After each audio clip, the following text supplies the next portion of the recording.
على أحد سياقه جاء رافضا لكل الأشكال ديال التهديدات التي تمارسها الوزارة والدولة على قطاع التعليم بشكل عام وعلى تنسيقية الأساتذة المتعاقدين بشكل خاص.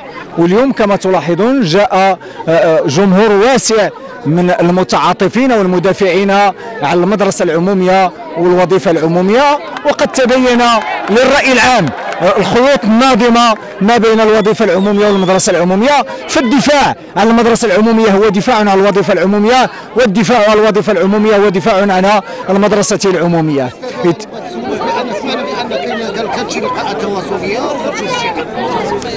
صحيح هناك لقاءات تواصلية على المستوى الوطني وعلى المستوى الإقليمي والمستوى الجهوي، لكن بصراحة أغلب المناضلين والنقابات قطعت هذه اللقاءات التواصلية لأن لا غرض منها سوى ضر الرماد في أعين الرأي العام، ثم ما هو إلا تزيين للقبيح والمحاولة ديال إخراج نظام التعاقد في حلة أكثر همجية ولكن في زي أكثر جمالا. الرسالة ديالنا إننا الشعب المغربي وجميع النقابات والمناضلين إننا أمام محك ومرحلة تاريخية عميقة، إما أن نصطف إلى جانب الدفاع عن المكتسبات التاريخية اللي هي المدرسة والوظيفة العمومية، شئنا أم أبين إذ لم نصطف إلى جانب هذا الخط فنحن نصطف إلى جانب الإجهاز على هذا المكتسب. ونقول ونكرر بأنه لا يمكن للشعب أن يتقدم ما لم تتقدم المدرسة العمومية، وبالتالي الدفاع ديالنا على المدرسة العمومية هو دفاع مستميت ودفاع صلب من أجل أن يتقدم هذا الشعب نحو الأحسن ثم الأفضل.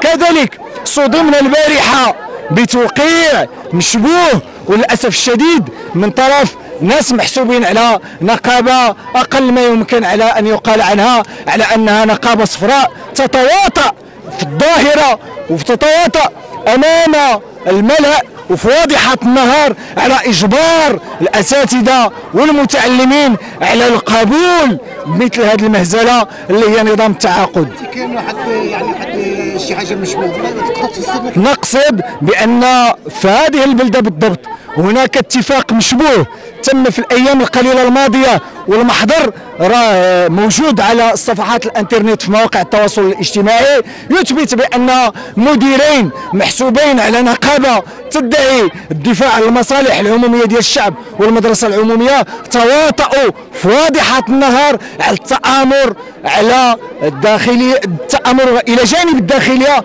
على مصلحة الأساتذة المتعاقدين ومصلحة المدرسة العمومية ومصلحة التلاميذ. وهذه في الحقيقة قد نتوقعها من إنسان لا يحسب نفسه ينتمي للنقابة أمر عادي، والخونة والمتواطئون سارية أسماءهم عبر التاريخ، ولكن أن يصدر هذا من نقابة تدعي فتلك الكلمة الأخيرة بالوحدة والتضامن.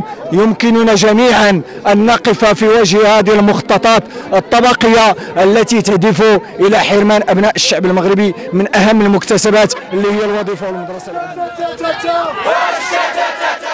سميرة الوثيق والسادة فرض عليها التعاقد من داخل إذا تحية نضالية من داخل التنسيقية الوطنية للأساتذة الذين فرض عليهم التعاقد بمديرية سطات. اليوم ضمن واحد الوقفة احتجاجية نظموها الأساتذة الذين فرض عليهم التعاقد اللي كاينين في منطقة ولاد مراح سيدي حجاج وكذلك بن حمد، على أمل أننا غنظموا واحد الوقفة أخرى بالمساء. إذا هذه الوقفة هذه جاءت تنزيلا. الوقفة اللي كتكون المساء غتكون في بن حمد، غتكون في بن حمد مع 5:30. اذا تنزيل جات هذه الوقفه هذه تنزيلا لمقتضيات التي يعني المخرجات اللي خرج بها المجلس الوطني للاساتذه الذين فرض عليهم التعاقد، واللي كتخللوا هذا اللي دار واحد البرنامج نضالي اللي كتخللوا مجموعه من الاشكال النضاليه من بينها الوقفات المحليه وكذلك اللي غتسوج بمسيره وطنيه بالرباط يوم الاحد اضافه الى الائتلاف الوطني للدفاع عن المدرسه العموميه. اذا هذه الوقفه هذه جاءت دفاعا عن كرامه الاستاذ، جاءت دفاعا عن حق الشعب او عن حق التلميذ المغربي في تعليم مجاني وموحد. جينا الان باش نشوفوا الدستور المغربي اللي كيقول لك ان من حق اي مواطن مجانيه التعليم. فين هي هذه المجانيه هذه اللي كتقول في الميثاق الوطني بان الاسر غتولي تدفع رسوم، غتولي تدفع رسوم التسجيل على وليداتها.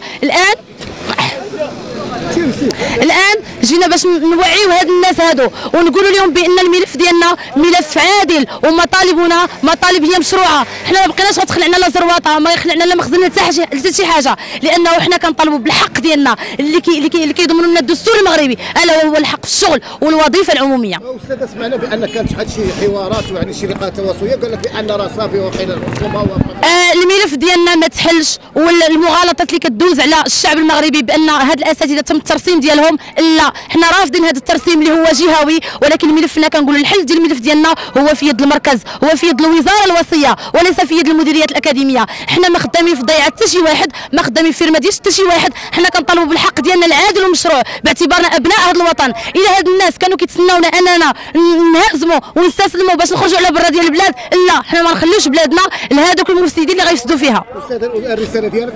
رسالتي الان الى الاساتذه اولا قبل كل شيء اننا نصمدوا ونبقاو صامدين، ما نخليوش هذا الياس يدب في العروق ديالنا، ما نصمدوا وما نخليوش هاد الناس يفشلونا ولا يطبطوا من العزيمه ديالنا. ثم الرساله الثانيه الى الشعب المغربي، الى النقابات، الى الجمعيات والهيئات الحقوقيه دفاعا عن المدرسه العموميه. ما تخليوناش بوحدنا في فوهد المدفع، ما تخليوناش حنا في الواجهه، نحن اساتذه مثلنا مثل المرسمين، نحن لا نقبل بنظام المماثله، حنا بحالنا بحالهم وغنخضعوا لنفس القانون. الا كنا كندافعوا على الشعب المغربي وكندافعوا على حق التلميذ في انه في تعليم مجاني موحد، هذه هي اللحظه الحاسمه والتاريخيه، وهذا التاريخ ما عمره غادي ينسى بانه في 1965 خرج الشعب المغربي في 23 مارس كيطالب بمجانيه التعليم. ها هو اليوم في 2019 كيطالب بنفس المطلب، باش تعرفوا بان هذوك شي حوايج كاينين في القانون غير حبر على ورق. حنا كنطالبوا بهذا الشيء كامل يطبق على ارض الواقع.